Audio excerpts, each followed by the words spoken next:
You know, Mr. Speaker, I came to this building some 30 years ago, and one Christopher Smith was here fighting the battle for these little babies as he is tonight. And I hold him to be a grand hero of humanity, and words fail me to express to him the honor, the respect, and the affection that is due him for his relentless, faithful commitment to these little babies that could never vote for him. And all I can say to Mr. Smith, Mr. Speaker, is that one day he will step over the threshold of eternity, and God will say, "Welcome home, Chris. You did a good job. You protected those who couldn't protect themselves." And I can't think of anything that I think points to a greater manhood, a greater honor, a greater stewardship of life than protecting those who cannot protect themselves. And I just want to express that in the deepest way possible. And certainly Keith Rothfuss, I love him. He's a wonderful man. We have so many here, but Chris has been here forever, and he has stayed with it. And he's getting to be an old guy, but he's not quitting. And I am so honored just to be in the same room with him. So, Mr. Speaker, as I often do around the 22nd of January, to commemorate and to remember the tragic Roe versus Wade decision, I come with a sunset memorial because another legislative day has come and gone in Washington, D.C., and sunset approaches fast. And so I stand here in this House with what I call a sunset memorial. Because you see, Mr. Speaker, before the sun sets today in America, over 3,000 more unborn children will be killed by abortion on demand in the land of the free and the home of the brave. And that is more than the number of innocent lives lost on September 11th in this country, and it happens every day. And as much hope as there is in the day in which we stand in this place, in this new moment in American history, for these 3,000, hope will never come in time. And I mourn that, Mr. Speaker, because it wasn't necessary. It has now been 44 years since the tragedy called Roe versus Wade was first handed down. And since then, the very foundation of this nation has been stained by the blood of almost 60 million of our own unborn children. So many of them, Mr. Speaker, cried and screamed as they died. But because it was amniotic fluid going over the vocal cords instead of air, we couldn't hear them. But all of them had at least four things in common, Mr. Speaker. First, they were just little babies who had done nothing wrong to anyone. And each one of them died a nameless and lonely death, and each one of their mothers was wounded. And whether she realizes it or not, she will never quite be the same. And all the gifts that these children might have brought to humanity are now lost forever, Mr. Speaker, and that is worth mourning.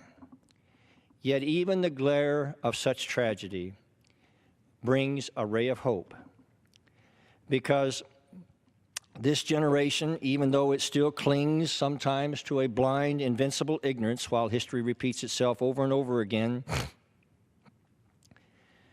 there is, again, a new beacon of hope breaking over the horizon.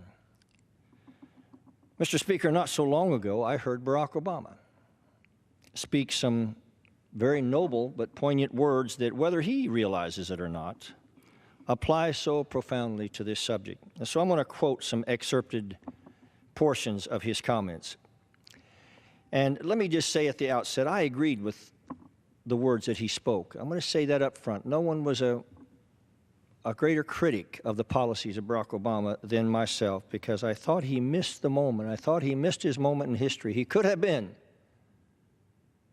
a great and powerful friend to the helpless, and yet he chose to be the one to oppose their chance to walk in the light of life. But he said this, "This is our first task, caring for our children. It's our first job. If we don't get that right, we don't get anything right. That's how, as a society, we will be judged. I agree, Mr. Speaker. Mr. Obama asks, are we really prepared to say that we're powerless in the face of such carnage, that the politics are too hard? Are we prepared to say that such violence that is visited on our children year after year after year is somehow the price of freedom? The President also said, our journey is not complete until all our children, he said all our children, Mr. Speaker, are, quote, cared for and cherished and always safe from harm. That is our generation's task, he said, to make these words, these rights, these values of life and liberty and the pursuit of happiness real for every American. Mr. Speaker, never have I so deeply agreed with any words ever spoken by President Barack Obama as those I've just quoted. And yet, when he was president, in the most merciless distortion of logic and reason and humanity itself, he refused to apply his incontrovertible words to the helpless unborn babies in this nation. And how I wish, Mr. Speaker, that Mr. Obama could have somehow opened his heart and his ears to his own words and asked himself in the core of his own soul why his words that should apply to all children could not have included the most helpless and vulnerable of all children. 9 million American unborn children died under the policies that Mr. Obama relentlessly supported. And now, Mr. Speaker, that moment when President Barack Obama could have heard and responded to the silent cries of these little forgotten souls has passed forever. And Mr. Obama takes his place as the undisputed abortion president.